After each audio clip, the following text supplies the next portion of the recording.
But something odd is going on in America. This is the most successful country in the history of the world.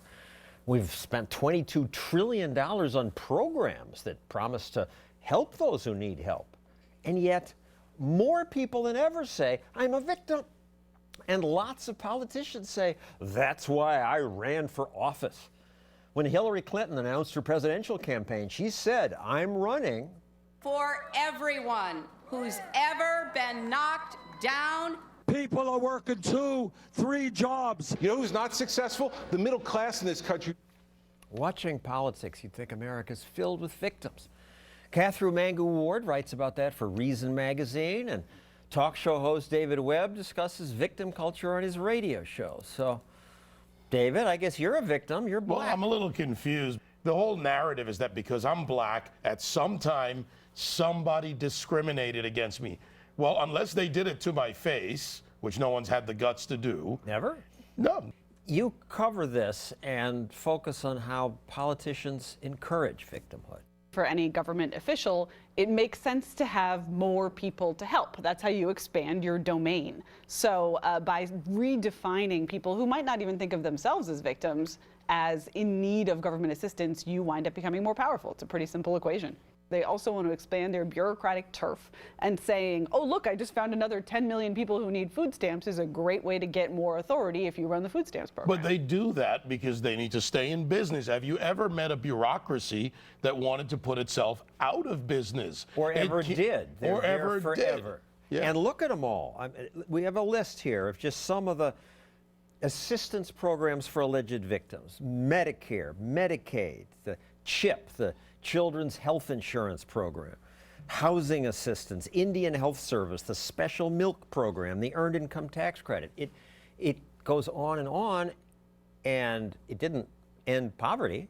You know, this idea that we're spending this huge amount on welfare, you know, we live in a country that's richer than ever. Certainly it's true that some of that money does go to help people who are genuinely in need. If you spend $22 trillion, you're going to help some people. We've spent trillions on poverty since the Great Society, the war on poverty, and our percentage of the population that still lives in poverty relative still the same. So are we really just creating an underclass of people who depend on government? The bureaucracy, in order to perpetuate itself, creates a low bar to participate in these programs. The children are raised in this, they bring children up in this, and you start to see this, and this is why we are where we are.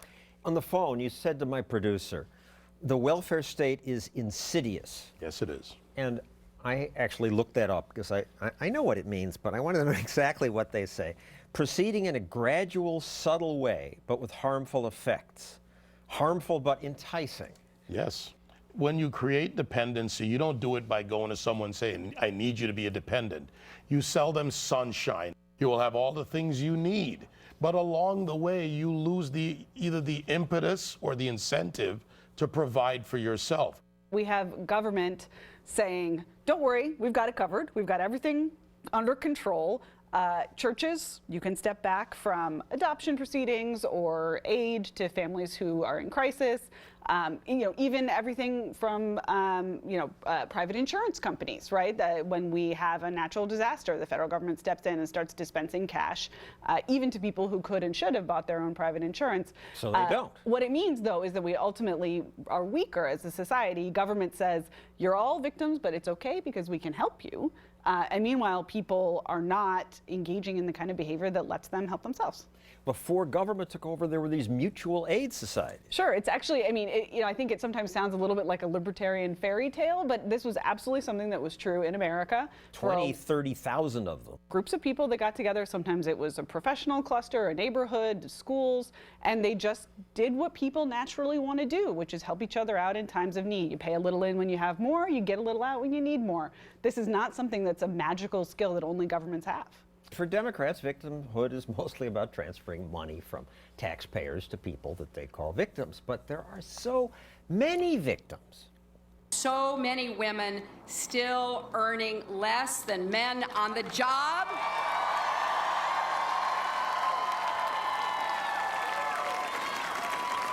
And women of color often making even less. Katherine, what I don't get here is they're applauding people making less. It's definitely a creepy scene there. Yes. It's like, ladies, underpaid. You know, I think obviously what they're applauding is the now inevitable follow-up sentence that comes after that statistic is cited, which is the government needs to do something. We're going to pass a bunch of laws. We're going to investigate employers. You don't even have to say it anymore. It's so strongly implied. And again, what Hillary is doing there, and what so many politicians have done before her, is say, there's one way to fix this, and luckily for you guys, that way is putting me into power. It's fear-mongering. They're playing on the fears of people that you will not get ahead without them. And these studies have been debunked. The facts are there. The choices people make affects how we earn, men or women. But they need to sell you fear, because fear makes you dependent on them, John. It makes you go, well, hold it. You mean I've got less chance? I need you. You're my champion. It works. It works for them. Hillary is constantly talking about workers being abused. And this confuses me because we don't like unemployment. Not working really hurts people. But then when people get jobs, Hillary says the jobs are abusive. In her campaign announcement speech, she said she was running for president. For the factory workers and food servers who stand on their feet all day. It's like applaud suffering. Yeah, I think it actually gets even more kind of troubling or offensive when you take this globally, when you hear Americans sort of fret about the victims who work in factories overseas, or the conditions are perhaps even worse. Just because something is bad doesn't mean there's a victim, and it doesn't mean government should be the entity that tries to fix it. If they aren't slaves, and most aren't, they chose that factory job because their prior option was worse. Yeah, working on farms I think is pretty terrible.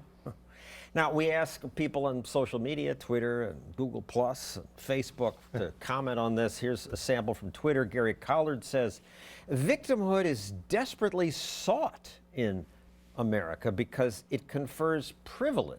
It gives you a special status, but what does it take away from you? Well, plenty. I mean, we used to play at recess. You used to see who was king of the hill, who was the fastest runner, who was the best thrower, who got the best grades on a test. As kids, we naturally compete with each other, but when you get to college, you're being sold that outcome again, that you're special class, you're this. When I went to college, I was actually offered the chance to live on the Black Hall, because there was a hall that was for me so I could commune with people that were of the same pigment.